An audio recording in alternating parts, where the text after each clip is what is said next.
Okay, so my one big takeaway from this semester's history of China would be the cultural side of the history of China, which include the philosophical roots of Chinese Confucianism, Taoism, and legalism that echo from three dynasties and leads all the way to the present.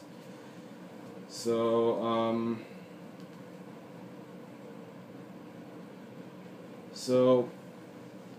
throughout the semester, I've learned quite a lot about this philosophy, like Confucianism and its values, and I find the values very interesting because I've never learned them before, and it makes me have a better understanding of China and its culture all the way back then, and how people would respect one another.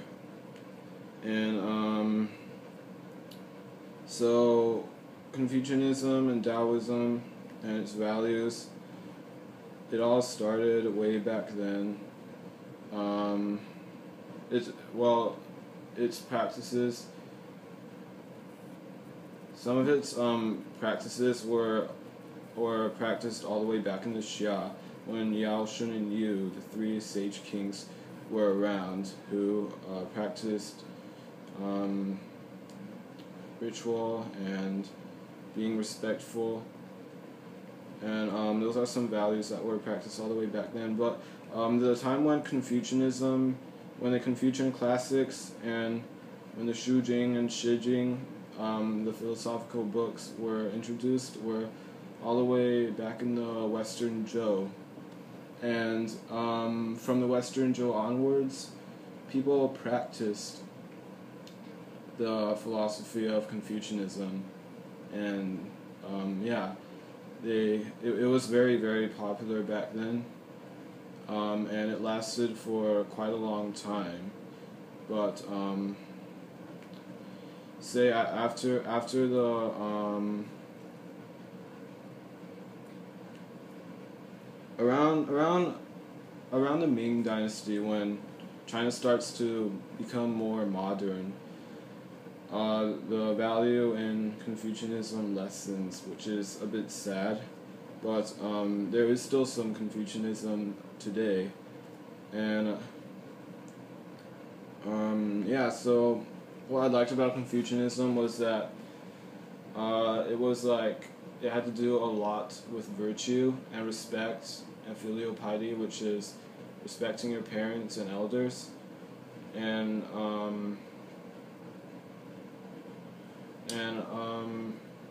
it basically it was such a great thing back then that it brought two dynasties out of chaos, which is during the Warring States and the period of disunity. Because during the Warring States, when all the states were warring against each other, Confucianism was there to stop it, because the one thing that came up was the 100 schools of thought, which is basically a thing where the people learn the values and philosophies of Confucianism, Taoism, and legalism, and it was a lotus blossom, basically, that sprouted out of the chaos and turned into a beautiful thing. It brought China back together. That's what I find so important about it. And another place was, like I said earlier, the period of disunity. There was a lot of corruption during that time, and the government was corrupt. They were fighting over fiefs. Everything was just out of control. So a few sages with Confucian and Taoist values, and who practiced Taoism and Confucianism, they went out to away from the city, away from the corruption, and they started doing what they liked, and at the same time they followed their values. And keep in mind that these sages, they're casual, and they're doing whatever they feel like, yet there's still Confucians and Taoists. So I can see that Confucianism and Taoism has an impact on how they behave, and others want it to be like them. Other people want it to be just like them. So a few people would even want pictures of these Confucians and slash Taoists on their tombstones, just so they can live with them in the afterlife. And yeah, these people were called Confucians without a cause. And there were these famous sages with Confucian values and Taoist values as well, and they were called the 7 sages of the bamboo. If I can get, yeah, it was the 7 stages of the bamboo growth, and they basically represented the Chinese hippie life, and they were really casual, and they were away from the corruption. So people started following them. It brought them out of the corruption. Well, some of the people, and it just helped the dynasty overall. So I can clearly see that these Confucian values and Taoist values, they really helped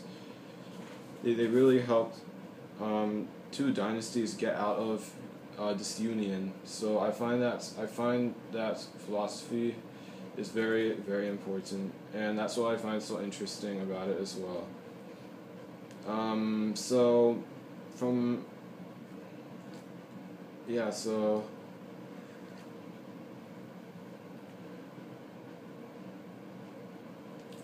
from wave 1, which is from the Xia all the way to the Eastern Zhou to the Warring States period,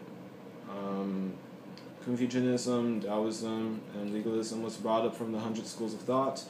And you might ask, well, how does it impact the later waves?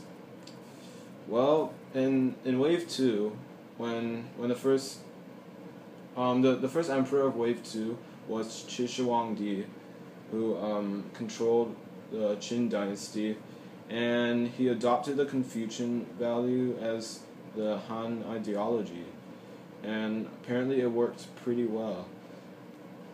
And yes,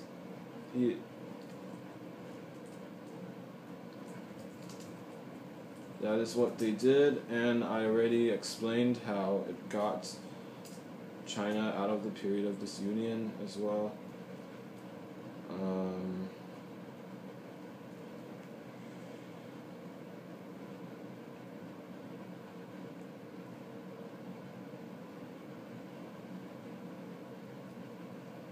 So, and Qin's dynasty reforms with these Confucian values and philosophical values has affected it and many dynasties ahead of it, because all the other dynasties ahead of it, all the other dynasties ahead of the Qin dynasty depended on the Qin dynasty's political and economic reforms.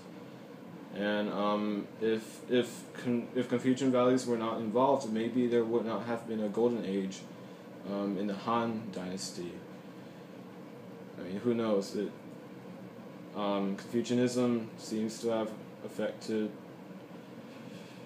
the way the government works quite a lot in politics. So from there it moves on to a period of disunity with the hippie Chinese sages with the Confucian and Taoist values, and we go on to wave 3, where you can see that the philosophical values is still used, because in the middle of wave 3, which is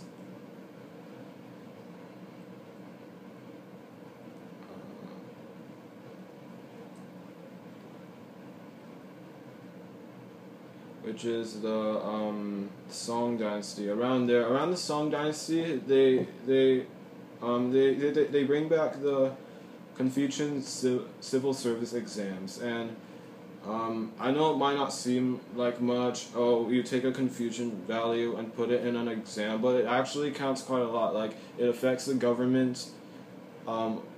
It affects the government heavily, because it prevents any corruption, and it allows the virtuous and the people with the values to work in the government. So that really, really like saved the government from any more corruption and disruptions and disunions throughout the dynasty. So it was actually very important how Confucianism went into was how the Confucius civil service exams were brought up again, and it lasted from wave 4 all the way. Yeah, it lasted throughout wave 4. It lasted for a very long time, for around 1,000 years, and it went. It was abolished near the end of wave 4 when there was a foreign invasion because of the wars that China had with the other countries and the conflicts it had. So yeah, it lasted for a pretty long time, from 3 waves. And you might be wondering, well, is there Confucianism today?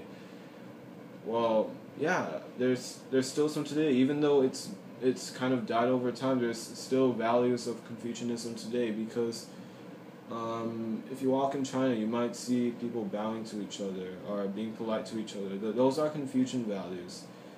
And there may even be some people still worshipping their ancestors. That counts as a Confucian value as well. See, even though the whole Confucius thing has kind of died away, the philosophy is still here in the present, and that's what I think it is. And I think it will remain that way. And yes. That is one of my things. And yeah, that's what I find so amazing about Confucianism, how it had such a huge impact back then. Another interesting thing I'd like to say is that Confucianism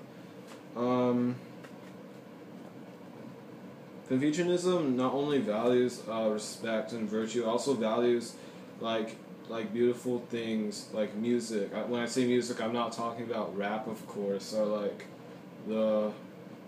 I'm not talking about mainstream R&B and rap and Eminem and all that. I'm talking about like the old ancient Chinese music with the bells. Yeah, I think their bells are chimes. And Confucius and the philosophy back then valued music so much that whenever music played, everyone would fall silent. So, as in this packet here, Confucius and the Analects. So these are Analects received from the book called The Analects of Confucius, by Confucius, of course. And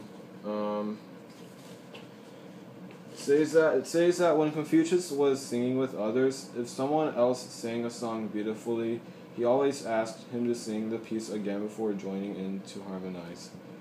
So, asking this, if Confucius can ask another person to sing again, that shows how much he values music, and that shows that he wants to be like part of it and how he enjoys it so much. And that's what I like about it, because nowadays you don't see stuff like that, like people like chiming into Chinese music, but you see people rapping on the street nowadays, and I find that a bit barbaric, and I just find it so peaceful and sage-like when like Confucius would join in to something so simple as to like Chinese music. So that's what I find so cool about this philosophy. And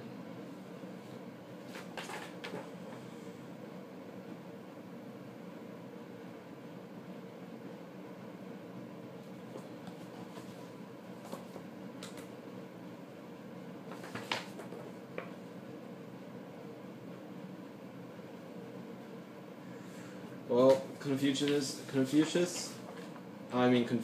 has other values on education, wealth, government, not to corrupt the government, and she says some wise words with education. He thinks that's very important as well. And during class one time,